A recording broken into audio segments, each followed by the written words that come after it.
അത് നിങ്ങളിപ്പോൾ ചോദിച്ചില്ലെങ്കിലും അതുകൂടി പറഞ്ഞാളിയെന്നാണ് ഞാൻ വിചാരിക്കുന്നത്.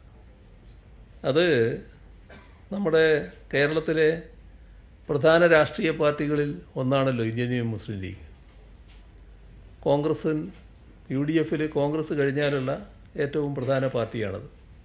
അവർ തമ്മിൽ ആരാണ് മുൻപിൽ തന്നെ ഉള്ള തർക്കം മാത്രമേ നിലനിൽക്കുന്നുള്ളൂ. പക്ഷേ ഈ വിഷയത്തിൽ ഇന്ത്യൻ യൂണിയൻ മുസ്ലിം ലീഗ് എടുക്കുന്ന നിലപാട് തീർത്തും ഇരട്ടത്താപ്പിൻ്റേതാണ്. ഒരു വിഷയമാണ് ഉന്നയിക്കുന്നത്. അത് തളിപ്പറമ്പ് സർ സെയ്ദ് കോളേജുമായി ബന്ധപ്പെട്ട മുസ്ലിം ലീഗിൻ്റെ വിചിത്രമായ നിലപാട്. അത് വഖഫ് വിഷയം കാപട്യപൂർണമായി അവർ ഉപയോഗിക്കുന്നുവെന്ന് തെളിയിക്കുകയാണ്. സർ സെയ്ദ് കോളേജ് മാനേജ്മെൻറ്റ് ഭരിക്കുന്നത് മുസ്ലിം ലീഗ് നേതൃത്വമാണ്. തളിപ്പറമ്പ് നഗരസഭ മുൻ ചെയർമാനും മുസ്ലിം ലീഗ് ജില്ലാ സെക്രട്ടറിമാരൊരാളുമായ മെഹമൂദ് അള്ളാങ്കുളം അടക്കമുള്ള നേതാക്കളാണ് ആ മാനേജ്മെൻറ്റിലുള്ളത്. വടക്കേ മലബാർ മേഖലയിലെ സാമൂഹ്യവും രാഷ്ട്രീയവുമായി പിന്നോക്കം നിൽക്കുന്ന ന്യൂനപക്ഷ സമുദായങ്ങൾക്ക് വിദ്യാഭ്യാസം ഉറപ്പുവരുത്തുന്നതിന് വേണ്ടി 1967 ഈ കോളേജ് ആരംഭിക്കുന്നത്. കോളേജ് തുടങ്ങാൻ ഭൂമിയില്ലായിരുന്നു. അപ്പോൾ ആ പശ്ചാത്തലത്തിൽ ജസ്റ്റിസ് ഖാലിദ് അറിയാലോ, അദ്ദേഹം സുപ്രീം കോടതി ജസ്റ്റിസായി പിരിഞ്ഞയാളാണ്. അപ്പോൾ അദ്ദേഹം അന്ന് ജസ്റ്റിസ് ആയിട്ടില്ല. അപ്പോൾ അദ്ദേഹം CDMEA സ്ഥാപക പ്രസിഡൻ്റായി പ്രവർത്തിക്കുകയാണ്. അപ്പോൾ തളിപ്പറമ്പ് ജുമാ മസ്ജിദ് മുതവല്ലി KV സൈനുദ്ദീൻ ഹാജിക്ക് അദ്ദേഹം ഒരു അപേക്ഷ നൽകി. തളിപ്പറമ്പ് ജുമാ മസ്ജിദിൻ്റെ ഉടമസ്ഥതയിലുള്ള 25 ഏക്കർ ഭൂമി കോളേജ് തുടങ്ങാൻ വിട്ടു നൽകണം. ഇതായിരുന്നു ആവശ്യം. ഈ ആവശ്യം അംഗീകരിച്ച് തളിപ്പറമ്പ് ജുമാ മസ്ജിദ് മുതവല്ലി KV സൈനുദ്ദീൻ ഹാജി 23/7/1966 പ്രസ്തുത ഭൂമി ഈ CDMEA മാനേജ്മെൻറ്റിന് പാട്ടത്തിന് നൽകണം എന്ന് വഖഫ് ബോർഡിന് അപേക്ഷ സമർപ്പിച്ചു. നിബന്ധനകൾ മുൻനിർത്തി മാനേജ്മെൻറ്റിന് ഭൂമി നൽകാൻ 17/9/1966 വഖഫ് ബോർഡ് ഉത്തരവ് പുറപ്പെടുവിക്കുകയുണ്ടായി.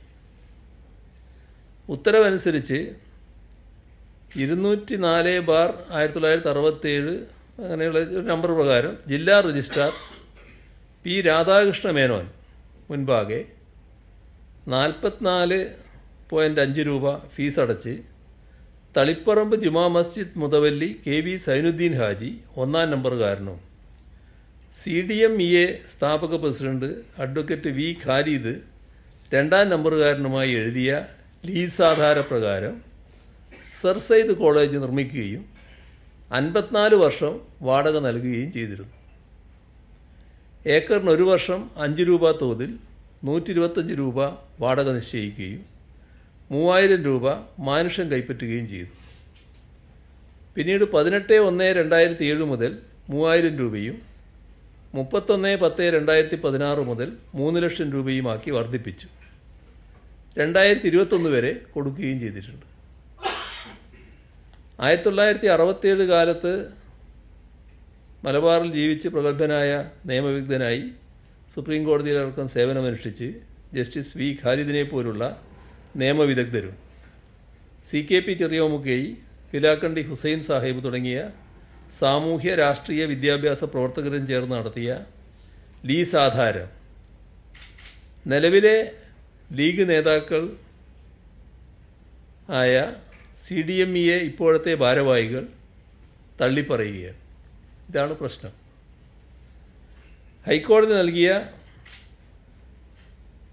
12/095/2025 നമ്പർ റിട്ട് ഹർജിയിൽ ലീഗ് നേതൃത്വം നൽകിയിരിക്കുന്ന സത്യവാങ്മൂലം പ്രകാരം സർ സെയ്ദ് കോളേജ് സ്ഥിതി ചെയ്യുന്ന വസ്തു തളിപ്പറമ്പ് ജുമാ മസ്ജിദിൻ്റേതല്ലെന്നും അത് നരിക്കോട് ഈറ്റിശ്ശേരി ഇല്ലം വകയാണ് എന്നുമുള്ള വിചിത്രമായ കണ്ടെത്തലാണ് ഉന്നയിച്ചിരിക്കുന്നത്.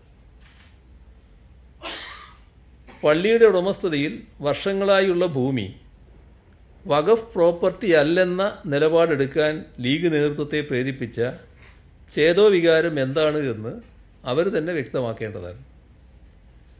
വഖഫ് ഭൂമികൾ കൈവശപ്പെടുത്താൻ കേന്ദ്ര ഗവൺമെൻറ് പുതിയ നിയമം കൊണ്ടുവന്ന കാലത്ത് ലീഗിൻ്റെ നേതൃത്വമെടുത്ത ഈ തീരുമാനത്തിൽ അവിടെ വലിയ ജനവികാരം ഉയർന്നു വന്നിട്ടുണ്ട്. എന്തുകൊണ്ട് വഖഫ് ഭൂമിയുടെ ഉടമസ്ഥാവകാശത്തിൽ ലീഗിന് പരസ്പര വിരുദ്ധ നിലപാടുണ്ടാകുന്നു? BJPയുടെ വഞ്ചനാപരവും വർഗീയ ലക്ഷ്യത്തോടെയുമുള്ള നിലപാടുകളെ തുറന്നുകാട്ടുകയും ശക്തമായി എതിർക്കുകയും ചെയ്യുമ്പോൾ തന്നെ ഇത്തരം ഇരട്ടത്താപ്പ് നയം ബന്ധപ്പെട്ടവർ ഉപേക്ഷിക്കേണ്ടതായിട്ടുമുണ്ട്. അത് BJPക്ക് സഹായകരമായിട്ടാണ് മാറുക എന്ന് കൂടി കാണണം.